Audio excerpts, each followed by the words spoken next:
Mitos atau fakta? Mitos atau fakta? Selamat datang di Mitos atau Fakta. Silakan komen. Komen. Sekarang masuk ke video. Masad Al-Husain. Tentu saja kemungkinan tidak asing di telinga kita, terlebih bagi para orang-orang yang pernah mendengarnya. Disebutkan menurut informasi yang beredar bahwa Masad Al-Husain adalah sebuah makam dan tempat suci yang dibangun oleh dinasti Fatimiyah di atas sebuah bukit yang berdekatan dengan kota kuno Ashkelon. Makam ini dipercaya sebagai lokasi penyimpanan kepala Husain bin Ali selama beberapa abad sebelum akhirnya dipindahkan ke Kairo. Bangunan ini pernah digambarkan sebagai salah satu bangunan paling megah di Ashkelon dan menjadi salah satu situs keagamaan paling penting serta paling suci bagi masyarakat Syiah di Palestina. Kemudian menurut informasi yang beredar bahwa tokoh utama yang berhubungan dengan sejarah Masad Al-Husain adalah Husain bin Ali yang merupakan cucu Nabi Muhammad. Selain itu terdapat pula peran Khalifah Fatimiyah seperti Abu Mansur Nizar Al-Aziz Billah yang menelusuri keberadaan kepala Husain. Wazir Agung Badr Al-Jamali berperan dalam upaya membangun kembali kekuasaan Fatimiyah atas Palestina serta pembangunan tempat suci ini. Pada masa selanjutnya, Salahuddin Al-Ayyubi memiliki peran penting dalam keputusan penghancuran Ashkelon dan pemindahan mimbar ke Hebron. Dalam sejarah modern, nama Moshe Dayan muncul karena keterkaitannya dengan penghancuran situs tersebut pada tahun 1950. Kemudian menurut informasi yang beredar bahwa sejarah Masad Al-Husain dimulai pada tahun 906 Masehi ketika dipercaya kepala Husain bin Ali disimpan di sana. Pada tahun 985 Masehi dilakukan penelusuran kembali keberadaan kepala Husain. Pada tahun 1091 tempat suci ini dibangun ulang di bawah perintah Khalifah Al-Mustansir Billah. Tahun 1153 peti jenazah dipindahkan ke Kairo dan pada tahun 1154 dibangun Masjid Al-Husain untuk menyimpannya.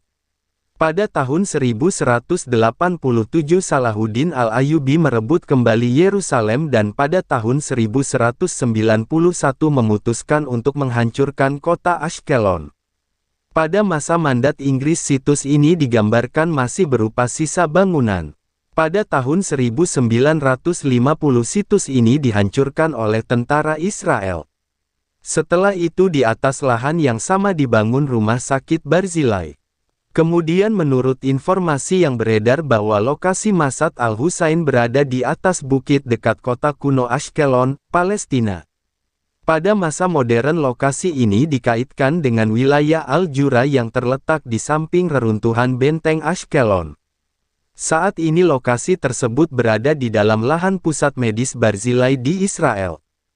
Kemudian menurut informasi yang beredar bahwa pembangunan Masad Al-Husain dilakukan sebagai bentuk penghormatan kepada Husain bin Ali dan untuk menjaga peninggalan sejarah yang diyakini memiliki nilai spiritual yang tinggi. Pemindahan kepala ke Kairo dilakukan karena kekalahan pada pengepungan Ashkelon sehingga dianggap lebih aman jika relik disimpan di Kairo.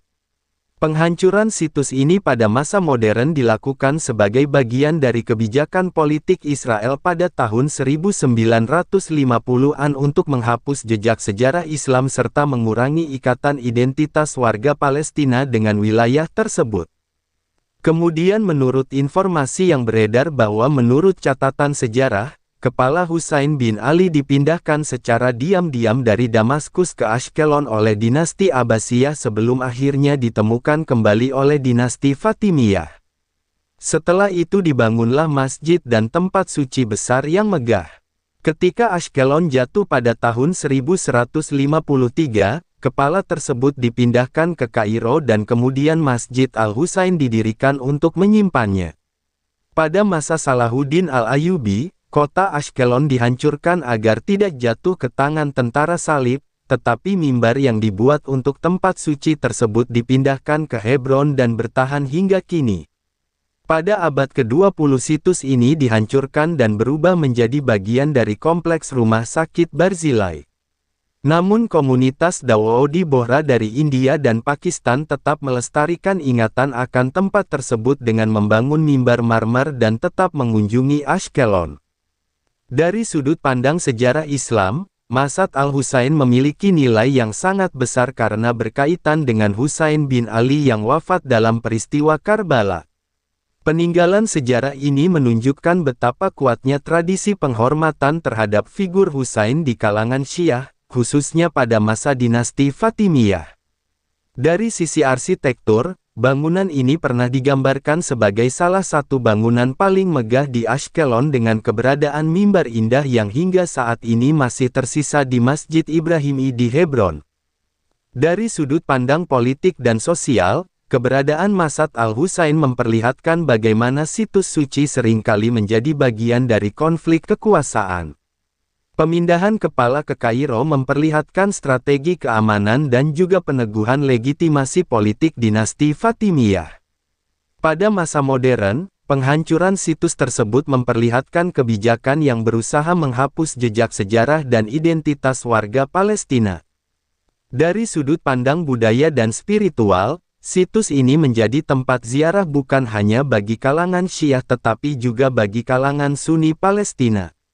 Hal ini menunjukkan peran lintas sekte dari peninggalan sejarah keagamaan tersebut. Pelajaran yang dapat diambil dari sejarah Masjid Al-Husain adalah pentingnya menjaga warisan sejarah, budaya dan spiritual yang menjadi bagian dari identitas suatu bangsa atau komunitas. Warisan sejarah tidak hanya berupa bangunan fisik, tetapi juga nilai, tradisi dan ingatan kolektif yang menghubungkan generasi yang berbeda. Perbedaan keyakinan atau kekuasaan politik seharusnya tidak menjadi alasan untuk merusak situs bersejarah, melainkan seharusnya menjadi motivasi untuk melestarikannya sebagai bagian dari peradaban manusia. Kelebihan dinasti Fatimiyah adalah keberhasilannya membangun situs-situs megah yang bernilai spiritual tinggi serta menghormati tokoh penting dalam sejarah Islam.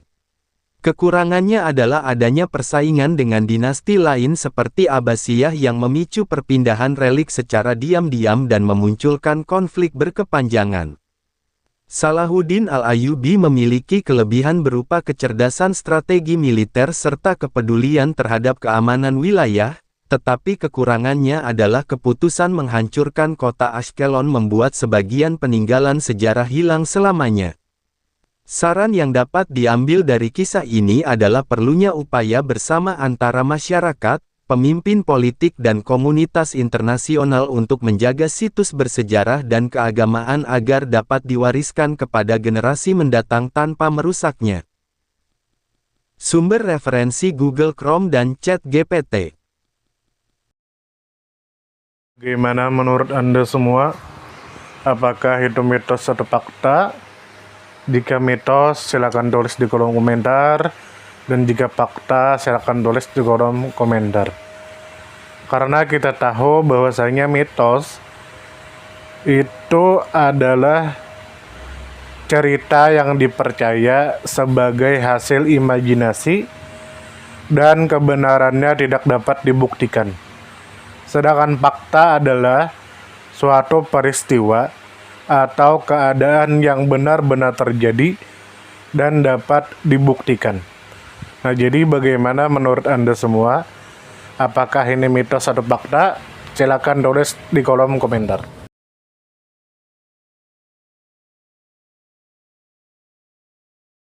Tidur, tidur, tidur, tidur. Ayo kita tidur.